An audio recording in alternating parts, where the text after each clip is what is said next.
everybody. This is Manisha Kaushik from MK English Classes. आज मैं आपके सामने उपस्थित हूँ डायरेक्ट एंड इनडायरेक्ट स्पीच की प्रैक्टिस एक्सरसाइजेस लेकर। लेकिन उससे पहले मेरा उन सभी से निवेदन है कि जिन्होंने भी मेरी उन दोनों वीडियोस को डायरेक्ट एंड इनडायरेक्ट स्पीच की पार्ट 1 एंड पार्ट 2 उनको नहीं देखा है तो उसको अवश्य देख लें ताकि उनको ये कंसेप्ट अच्छे से क्लियर हो सके। उन वीडियोस का लिंक मैंने डिस्क्रिप्शन में दिया है। इसके अलावा आपकी सुविधा के लिए मैंने नरेशन के जो रूल्स हैं और चार्ट्स हैं उनकी वीडियो भी अलग से अपलोड की है और उसका लिंक भी मैंने डिस्क्रिप्शन में दिया है। तो आइए शुरुआत करते हैं अब डायरेक्ट एंड इनडायरेक्ट स्पीच की प्रैक्टिस एक्सरसाइज 1 से। इसमें हमने असर्टिव और इंटेरोगेटिव सेंटेंसेस लिए हैं, तो आज हम एक्सरसाइज 1 में इन्हीं सेंटेंसेस की प्रैक्टिस करेंगे। तो हमारा फर्स्ट सेंटेंस है, The servant said to me, I have posted all your letters. बात देखिए, जैसा कि मैंने बताया था, सबसे पहले सब्जेक्ट जो है हमारा the servant, उसे उतार लेंगे the servant। अब said to आ गया। आप ये देखिए, ये assertive सेंटेंस है, ठीक है। तो assertive सेंटेंस में क्या बतलाया था, खाली said आए तो said लगाओगे और यदि said के साथ to आए तो हम told लगाएंगे। The servant told me, इसके बाद इन्वर्टेड कॉमास जो है हमारे ये हटा देंगे और that से जोड़ेंगे। तो the servant told me that, अब आप देखिए ये आ गया I फर्स्ट पर्सन प्रोनाउन है, सब्जेक्ट है ये फर्स्ट पर्सन प्रोनाउन। मैंने आपको बताया था चार्ट नंबर जो 4 था कि फर्स्ट पर्सन प्रोनाउन जो है वो किसके हिसाब से चेंज होता है, रिपोर्टिंग वर्ब के सब्जेक्ट के हिसाब से। अब सब्जेक्ट यहां पर है सर्वेंट मींस ही वाली लाइन लिखेंगे, क्लियर। तो यहां पर आई की जगह क्या आ जाएगा, ही आ जाएगा। आई भी सब्जेक्ट हो गया, ही भी सब्जेक्ट हो गया। ही हैज हैव का मैंने आपको हैड बता रखा है, साथ ही ये भी बता रखा है यदि वर्ब में 2 या 3 शब्द हो तो हम सिर्फ फर्स्ट वाले को देखेंगे। तो that he had posted as it is लिख लेंगे, that he had posted all। अब your आ गया, your कौन सा पर्सन है, सेकेंड पर्सन पोजेसिव प्रोनाउन। तो सेकेंड पर्सन मैंने आपको बतलाया था रिपोर्टिंग वर्ब के ऑब्जेक्ट के हिसाब से चेंज होगा, लेकिन your क्या है, योर है आपका पोजेसिव प्रोनाउन, ठीक है, और ये है ऑब्जेक्ट। तो पोजेसिव प्रोनाउन की जगह हम ऑब्जेक्ट तो रख नहीं सकते। मैंने आपको क्लियर किया था इस चीज को कि सब्जेक्ट की जगह सब्जेक्ट आएगा, ऑब्जेक्ट की जगह ऑब्जेक्ट आएगा, पोजेसिव प्रोनाउन की जगह पोजेसिव प्रोनाउन आएगा, सिंगुलर की जगह सिंगुलर आएगा और प्लूरल की जगह प्लूरल आएगा, ठीक है। तो यहाँ पर ये पोजेसिव प्रोनाउन है और ये ऑब्जेक्ट है। हम क्या करेंगे, अपना जो चार्ट है, जो मैंने आपको चार्ट बतलाया था, उसमें देखेंगे मी का पोजेसिव प्रोनाउन क्या है। हालांकि आपको मेरे हिसाब से अच्छे से याद हो गए होगा। तो मी का पोजेसिव प्रोनाउन है माय, तो यहां पर माय आ जाएगा, माय लेटर्स। अब हमारा सेंटेंस बना, the servant told me that he had posted all my letters. क्या किया हमने, सेड टू को टोल्ड में बदल दिया, इन्वर्टेड कॉमास हटा दिए, दैट से जोड़ दिया, अंदर जो प्रोनाउन थे वो चेंज किए, अंदर का टेंस चेंज किया, क्लियर। अब नेक्स्ट सेंटेंस पर आते हैं हम। Meera says to me I am reading a newspaper. तो मीरा अब आ गया यहां पर सेज टू। मैंने ये एक सेंटेंस अलग अलग तरीके का इसीलिए लिया है जिससे आपको अच्छे से आ जाए। अब आप देखिए, मैंने आपको एक चीज बतलाई थी कि रिपोर्टेड स्पीच का टेंस तभी चेंज होगा जब रिपोर्टिंग वर्ब पास्ट टेंस में हो, ठीक है। और अब आप ये देख रहे हैं ये रिपोर्टिंग वर्ब किस टेंस में है, प्रेजेंट टेंस में। तो प्रेजेंट टेंस में है तो रिपोर्टेड स्पीच का टेंस हम चेंज नहीं करेंगे। लेकिन यहां पर सेज टू, जैसे हम सेड टू को टोल्ड में बदल देते हैं, उसी तरह से सेज टू को किस में बदल देंगे, टेल्स में बदल देंगे। फर्स्ट फॉर्म है टोल्ड की टेल, तो टेल्स आ जाएगा अगर यहाँ पर खाली सेज लिखा रहता तो सेज ही आता, तब टेल्स की जरूरत नहीं थी, लेकिन सेज के साथ टू लगा हुआ है, जैसे सेट टू लगता है तभी टोल्ड में बदलते हैं, तो उसी तरह से सेज टू आ गया तो यहाँ पर टेल्स आ गया। विल से आता, विल से टू, तो विल टेल आ जाता।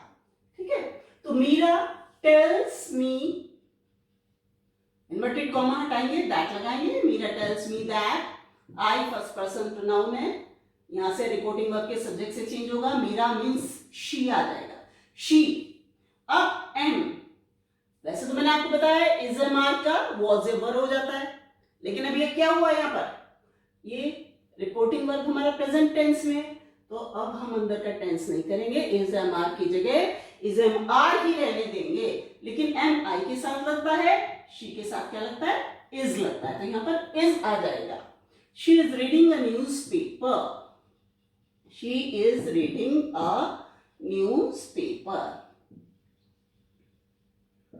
तो हमारा सेंटेंस बना, Meera tells me that she is reading a newspaper. Now next sentence, I shall not go to school today, she said to her father. अब आप देखिए इस सेंटेंस में रिपोर्टेड स्पीच पहले दे रखी है और रिपोर्टिंग वर्ब वाला जो पार्ट है वो बाद में दे रखा है, लेकिन जब आप डायरेक्ट स्पीच से इनडायरेक्ट स्पीच में कन्वर्ट करेंगे तो उसको वापस अपनी जगह पर ले आएंगे। तो अब हमारा ये रिपोर्टिंग वर्ब वाला जो पार्ट है, she said to her father, इसको हम अपनी जगह पर लेकर आएंगे, शी सेड टू पर क्या हो जाएगा, टोल्ड हो जाएगा, तो she told her father, she told her father. अब ये रिपोर्टेड स्पीच वाला पार्ट आ गया, इन्वर्टेड कॉमास हटा देंगे, दैट कंजंक्शन का यूज करेंगे, तो she told her father that. अब आई फर्स्ट पर्सन प्रोनाउन है, सब्जेक्ट के हिसाब से चेंज होगा, यहाँ पर शी है तो यहाँ पर शी आ जाएगा, दैट शी शेल है। विल शेल का मैंने आपको बताया वुड या शुड हो जाता है, लेकिन अकॉर्डिंग टू द सब्जेक्ट, ठीक है, आई के साथ शेल यूज होता है, हालांकि अब तो विल भी यूज करने लगे हैं, तो लेकिन शी के साथ हम लोग विल यूज करते हैं तो विल का वुड होता है, तो विल या शेल का वुड या शुड हो जाता है, तो शी के साथ हम वुड लगाएंगे क्योंकि शी के साथ हम विल यूज करते हैं। ठीक है, तो यहां पर शी वुड आ जाएगा, शी वुड नॉट गो। अब आप गो को बिल्कुल नहीं छेड़ोगे, अभी आपको मैंने रीजन बतला भी दिया, जब वर्ब में 2 या 3 शब्द होते हैं तो सिर्फ फर्स्ट को चेंज करते हैं, हमने हेल्पिंग वर्ब को ऑलरेडी चेंज कर दिया, तो अब हमको गो को छेड़ने की जरूरत नहीं है। कुछ बच्चे गो को वेंट कर देते हैं, तो she would not go to school today, chart देखिए आप, टुडे दैट डे में चेंज हो जाता है, तो ये हमारा सेंटेंस बन गया, she told her father that she would not go to school that day. Now we come to next sentence, the speaker said all that glitters is not gold. तो इसको उतारेंगे पहले तो हम, द स्पीकर, अब आप ये देखिए सैड, खाली सैड लिखा हुआ है तो इसके सैड ही लिखेंगे, टोल्ड नहीं लगाएंगे, the speaker sad that, that conjunction का यूज करेंगे, इन्वर्टेड कॉमा नहीं लगाएंगे, द स्पीकर सैड दैट। अब आप ये देखिए ये जो सेंटेंस है ये प्रोवर्ब है, all that glitters is not gold, means हर चमकती चीज सोना नहीं होती, कहावत है ये, तो मैंने आपको बतलाया था, हिस्टोरिकल फैक्ट हो, हैबिचुअल फैक्ट हो, यूनिवर्सल ट्रूथ हो, कोई प्रोवर्ब हो, तो उनमें आप कोई चेंज नहीं करेंगे, एज इट इज लिखेंगे, तो इस ऐसे ही लिखा जाएगा sentence, the speaker said that all that glitters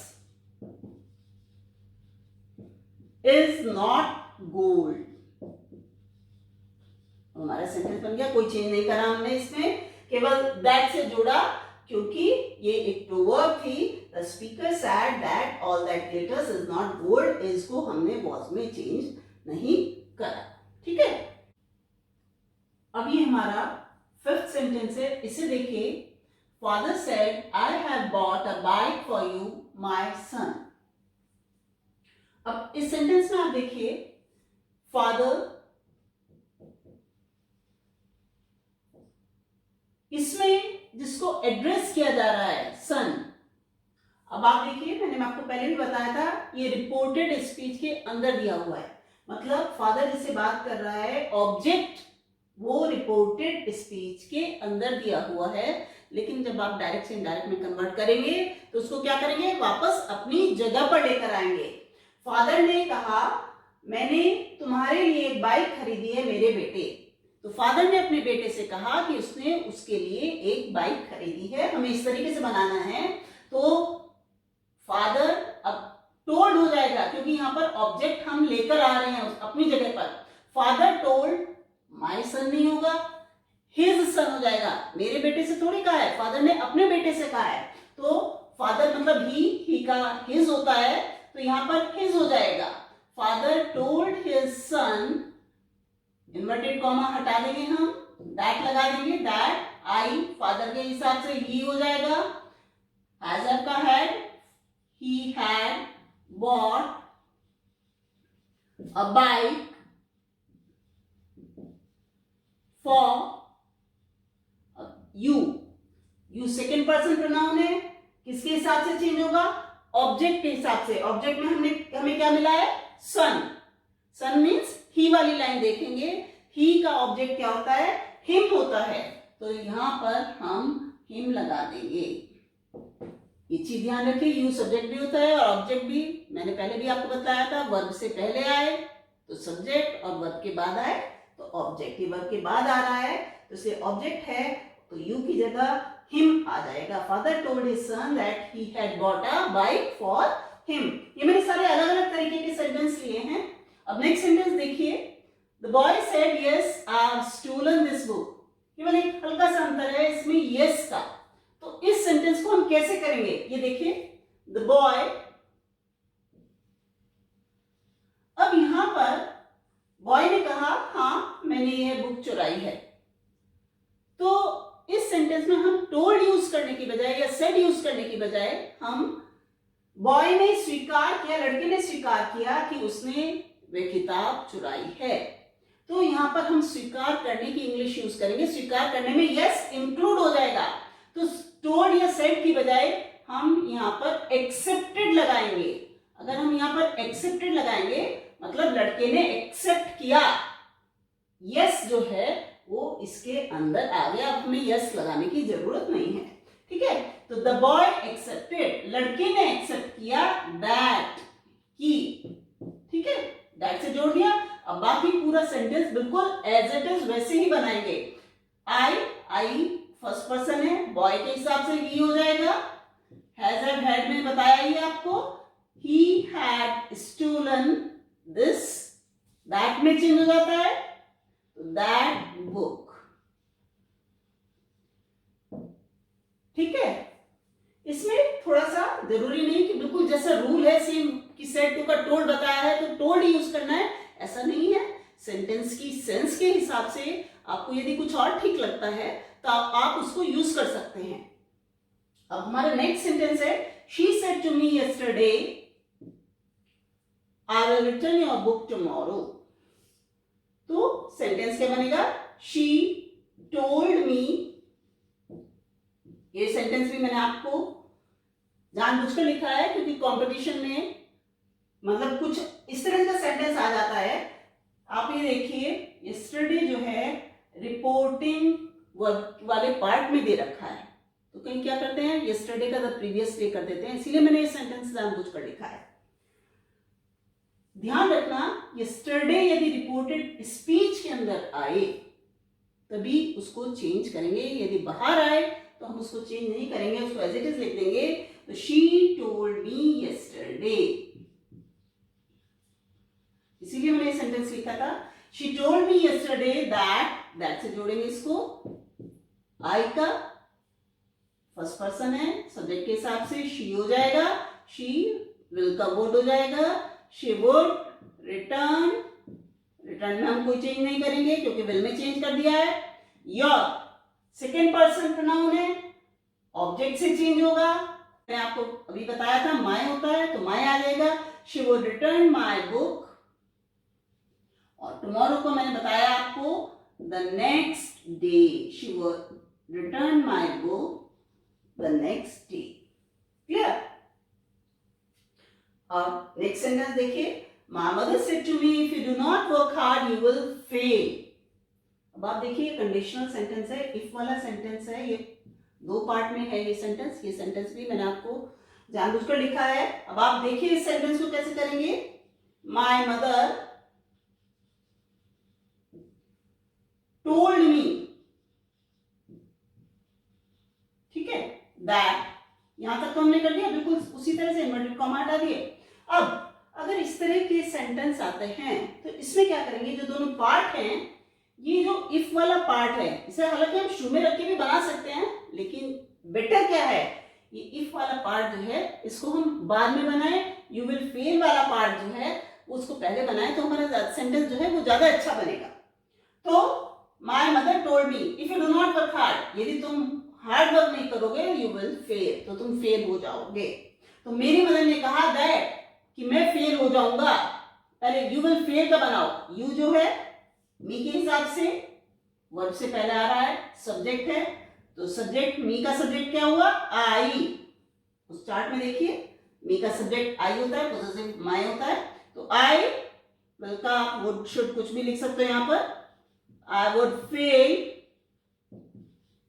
अब आप देखिए, अब हम इस सेंटेंस को बनाएंगे, I would fail if you, me के हिसाब से फिर आई आ जाएगा, सब्जेक्ट है, वर्ब से पहले आ रहा है। इफ आई डू नॉट का मैंने आपको बताया डिड नॉट हो जाता है, if I did not work hard, ये हमारा सेंटेंस बन गया। My mother told me that I would fail if I did not work hard. इसमें अगर हम चाहें, जैसे मैंने आपको बताया कि अपनी तरफ से भी कुछ लगा सकते हैं, अगर हम आप यहां पर वार्न लगाना चाहें तो वो भी लगा सकते हैं। मेरी मदर ने मुझको वार्न किया, चेतावनी दी, ठीक है ना, तो जरूरी नहीं है टोल्ड लगाएं, अगर हमें वार्न मेथड लगा रहा है वो भी लगा सकते हैं। तो ये डिपेंड करता है सेंटेंस की मीनिंग के ऊपर। My mother warn me that I would fail if I did not work hard. Clear? अब नेक्स्ट सेंटेंस देखते हैं। नेक्स्ट सेंटेंस देखिए, 9th सेंटेंस, इंटेरोगेटिव सेंटेंसेस हैं ये सारे के सारे। इंटेरोगेटिव सेंटेंस मैंने आपको बताए थे दो तरीके के होते हैं, अपने फर्स्ट वीडियो में बताया था मैंने, एक हेल्पिंग वर्ब से स्टार्ट होने वाले और दूसरे क्वेश्चन वर्ड से स्टार्ट होने वाले। तो ये चारों के चारों सेंटेंस जो हैं आप ये देखिए हेल्पिंग वर्ब से स्टार्ट हो रहे हैं, ये डू से, can say, will say, date से। तो इनमें हम जब हम इनको बनाएंगे तो इफ या वेदर का यूज करेंगे। डेरिवेटिव सेंटेंस में मैंने आपको बताया था दैट का यूज नहीं होता है। अब हम इसको करेंगे, आई सेड टू की जगह इंटेरोगेटिव सेंटेंस में आस्क लगेगा, आई आस्क मोहन। अब दैट में यूज करेंगे, दैट असर्टिव में यूज करते हैं। अब इन्वर्टेड कॉमास हटा देंगे हम और इफ या वेदर का यूज करेंगे। इंटेरोगेटिव सेंटेंस फर्स्ट टाइप में इफ या वेदर का यूज करते हैं, तो यहां पर हम इफ का यूज करेंगे या वेदर भी यूज कर सकते हैं, इफ। उसके बाद मैंने आपको बताया था इंटेरोगेटिव सेंटेंस में क्या करते हैं, इसको सबसे पहले असर्टिव फॉर्म में चेंज करते हैं। तो क्या करेंगे हम, इसको, ये जो डू है इसको सब्जेक्ट के बाद ले आएंगे। अब हमारा सेंटेंस हो गया you do know where pen is. अब हम इसको बनाना स्टार्ट करेंगे। यू मोहन के हिसाब से क्या हो जाएगा, ही हो जाएगा, ही। अब यहां पर आ गया डू नो। मैंने आपको रूल्स में बतलाया है, आप चार्ट में देखिएगा कि यदि इंटेरोगेटिव सेंटेंस में खाली डू या डज आ जाता है तो डू डज को हटाकर जो हमारा मेन वर्ब है उसकी सेकंड फॉर्म लगा देते हैं। तो डू को हम हटा देंगे और यहां पर हो जाएगा न्यू, नो की second form knew. I asked Mohan if he knew where Prem is the was हो गया। और क्या करेंगे, क्वेश्चन मार्क हटाकर फुल स्टॉप, ठीक है। सेट टू की जगह आस्क्ड, इंटररोगेशन, ये कोटेशन मार्क्स जो है ये हटाए, कंजंक्शन दैट में यूज करेंगे हम, इफ यूज करेंगे, सेंटेंस को असर्टिव में बदला और रूल के हिसाब से हमने इसको चेंज कर लिया और क्वेश्चन मार्क की जगह फुल स्टॉप लगाया। अब हमारा नेक्स्ट सेंटेंस है his friend said to him can you spare some books for me। इसको हम देखिए कैसे बनाएंगे। his friend asked him, inquired of भी लगा सकते हैं हम ask की जगह, ये आप पर डिपेंड है। his friend asked him, if लगाएंगे क्योंकि कैन से स्टार्ट हो रहा है सेंटेंस, फर्स्ट टाइप का है इंटरोगेटिव में।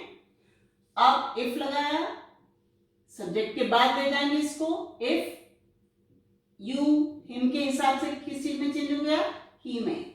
अब आप ये मत देखिए कि कैन के बाद आ रहा है, यू तो ऑब्जेक्ट है, नहीं, ये हमारा सब्जेक्ट ही है, क्योंकि इंटरोगेटिव सेंटेंस में हेल्पिंग वर्ब सब्जेक्ट से पहले ले आते हैं, ठीक है ना। जब हमने इसको असर्टिव में चेंज करा तो ये सब्जेक्ट की जगह पर आ रहा है ना, तो यू हमारा सब्जेक्ट है। हिम के हिसाब से चेंज करेंगे, हिम का सब्जेक्ट ही हो गया, ही। अब कैन का कुड बन जाएगा, कुड भी चेंज हो जाएगा। If you could spare, spare को हम एज इट इज रहने देंगे। Some books for me, first person pronoun, object है ये। हिज फ्रेंड, फ्रेंड से चेंज होगा। एक चीज गड़बड़ी और करते हैं, यहां पर देखा हिज, उसके हिसाब से चेंज करने लगेंगे। जो हमारा सब्जेक्ट है हिज तो पोजेसिव प्रोनाउन है, फ्रेंड के साथ जुड़ा हुआ है, ये बताने के लिए उसके दोस्त ने उसे कहा।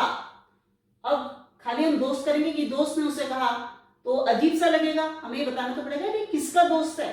तो हिज तो हमने इसलिए यूज किया हुआ है, लेकिन जो हमारा सब्जेक्ट है वो फ्रेंड है, ठीक है। तो हम ही के हिसाब से यूज लगाएंगे। तो मी जो है फ्रेंड, मतलब ही वाली लाइन में ऑब्जेक्ट, ही का ऑब्जेक्ट क्या होता है, हिम। मी क्योंकि ऑब्जेक्ट है तो यहां भी ऑब्जेक्ट ही आएगा, ही का ऑब्जेक्ट हिम होता है, तो यहां पर हिम आ जाएगा और उसके बाद क्वेश्चन मार्क हटाकर हम फुल स्टॉप लगा देंगे। नेक्स्ट सेंटेंस हमारा 11th sentence, Reema said will the teacher not teach us today. इसमें भी मैंने एक चीज नई ली है, इसीलिए सेंटेंस को लिया है। रीमा आस्क्ड, हर सेंटेंस में आपको कुछ ना कुछ नया सीखने को मिलेगा। रीमा आस्क्ड, अब विल से स्टार्ट हो रहा है इसलिए इफ लगाएंगे। इफ वही तरीका, सब्जेक्ट के बाद पहुंचा देंगे इसको, असर्टिव में फॉर्म में चेंज करेंगे। इफ द टीचर, अब आप सोच रहे होंगे कि इसमें नया क्या है, अभी आपके सामने आ जाएगा। विल का वुड हो जाएगा, वुड नॉट। टीच में कोई चेंज नहीं करेंगे क्योंकि हमने विल में चेंज कर दिया है, हेल्पिंग वर्ब में चेंज कर दिया है। मैं आपको बार बार बतला रही हूं कि यदि वर्ब में 2 या 3 वर्ड हो तो पहले वाले को ही चेंज करेंगे।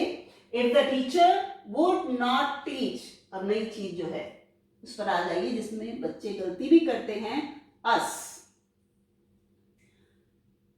फर्स्ट पर्सन प्रोनाउन है ये हमारा, तो बता रखा है कि रिपोर्टिंग वर्ब के सब्जेक्ट के हिसाब से चेंज होगा। सब्जेक्ट में है रीमा, मतलब शी वाली लाइन, ये है हमारा पोजेसिव प्रोनाउन। शी वाली लाइन में आप टेबल में देखोगे तो शी का पोजेसिव प्रोनाउन हर है, तो यहां पर कुछ बच्चे क्या करते हैं, हर लगा देते हैं, लेकिन गलत। एक चीज क्लियर करने के लिए मैंने सेंटेंस लिया है। मैंने आपको एक चीज और बताई थी, सब्जेक्ट की जगह सब्जेक्ट, ऑब्जेक्ट की जगह ऑब्जेक्ट, पोजेसिव प्रोनाउन की जगह पोजेसिव प्रोनाउन, नंबर का भी बताया था। सिंगुलर की जगह सिंगुलर और प्लूरल की जगह प्लूरल। अब आप देखिए यहां पर हम अस की जगह हर कैसे लिख सकते हैं। अस तो हमारा प्लूरल है ना, आई का प्लूरल वी, ठीक है ना, तो मी का प्लूरल अस हो गया, ठीक है। तो अस तो हमारा प्लूरल है, तो और हर जो है वो सिंगुलर है, तो प्लूरल की जगह सिंगुलर नंबर कैसे लिख सकते हैं। तो रीमा मतलब शी वाली लाइन में देखेंगे, लेकिन शी वाली लाइन का, शी का पहले हम प्लूरल देखेंगे क्या होता है। मैंने बताया था ही शी इट तीनों का प्लूरल क्या होता है, दे होता है। तो अब हमें शी वाली लाइन ना देखकर कौन सी लाइन देखनी है, दे वाली लाइन देखनी है। तो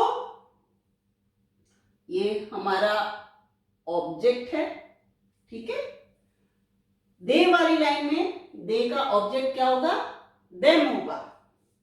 आप देखिए दे का ऑब्जेक्ट देम है, तो यहाँ पर them आ जाएगा। दूसरे तरीके से आप ऐसे भी कर सकते हैं कि यहाँ पर हर आ रहा है, हर सिंगुलर है, ये प्लूरल है, तो हर का प्लूरल क्या होता है? them, ठीक है। तो उस तरीके से भी देख सकते हैं। तो यहाँ पर प्लूरल की जगह प्लूरल आ जाएगा। या जब बार बार इस चीज की प्रैक्टिस करेंगे तब आपको अच्छे से आ जाएगा। अभी आपको थोड़ा मुश्किल लगेगा। Reema asked if the teacher would not teach them that day. Today का क्या हो जाएगा? That day. ये सेंटेंस मैंने जानबूझकर रखा है, कंपटीशन में आ जाता है।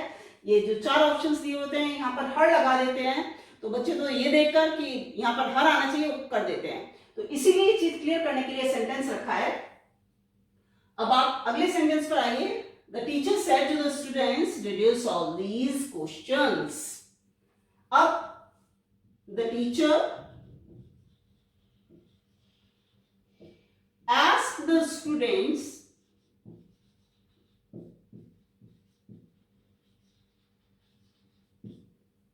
did आ गया, ये हम सब्जेक्ट के बाद ले आएंगे, ठीक है। You स्टूडेंट्स के हिसाब से। अब आप देखिए क्या आना चाहिए। अगर एक स्टूडेंट होता तो हम ही वाली लाइन देखते, ठीक है। लेकिन यहाँ पर स्टूडेंट्स है, अभी मैं बता रही थी आपको प्लूरल, ठीक है ना। तो ही का प्लूरल क्या होता है? दे होता है। तो हम दे वाली लाइन देखेंगे। तो यहाँ पर क्या आ जाएगा? यू सब्जेक्ट है, दे वाली लाइन में दे सब्जेक्ट है, तो यहाँ पर दे आ जाएगा। The teacher asked the students, if और लगा देंगे, इफ लगाना रह गया। इफ दे,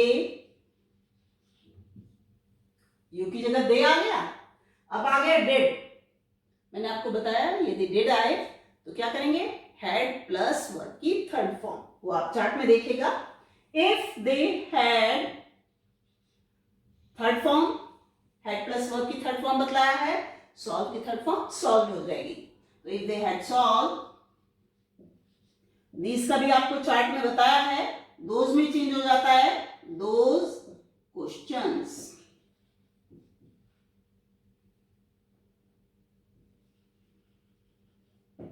ये क्वेश्चन मार्क हटा के फुल स्टॉप लगा देंगे।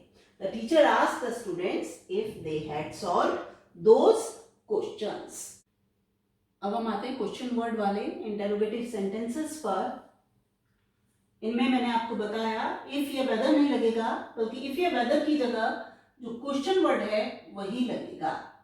तो ये उसी तरह से होंगे बाकी। ही सेड टू की जगह आस्क्ड आ जाएगा। ही आस्क्ड मी, सेंटेंस हमारा he said to me why do you beat my brother, तो हो जाएगा ही आस्क्ड मी। अब इफ या वेदर का यूज हम नहीं करेंगे, ये क्वेश्चन वर्ड से स्टार्ट हो रहे हैं। Why, what, where, how many, तो क्वेश्चन वर्ड हैं। तो इफ या वेदर नहीं लगाएंगे, बल्कि इफ या वेदर की जगह हम वो क्वेश्चन वर्ड ही यूज करेंगे। लेकिन ये अपर केस में, तो यहाँ पर लोअर केस में आएगा। ही आस्क्ड मी व्हाई, ठीक है। इफ या वेदर की जगह हमने क्वेश्चन वर्ड यूज कर दिया। अब बिल्कुल बाकी सेंटेंस जो है वो बिल्कुल उसी तरीके से इंटरोगेटिव फॉर्म को हम असर्टिव फॉर्म में चेंज करेंगे। ये हमारा सब्जेक्ट के बाद चला जाएगा। अब यू आ गया, मी के हिसाब से आई हो जाएगा। सब्जेक्ट है, मी का सब्जेक्ट है आई, तो यहां पर आई हो जाएगा। तो आई। अब डू आ गया, डू और बीट। मैंने बतलाया था आपको यदि इंटरोगेटिव सेंटेंस में खाली डू या डज आ जाए तो डू डज हटाकर वर्ब की सेकेंड फॉर्म कर देंगे। तो आप देखिए बीट की सेकेंड फॉर्म भी बीट ही है, बीट, बीट, बिटन।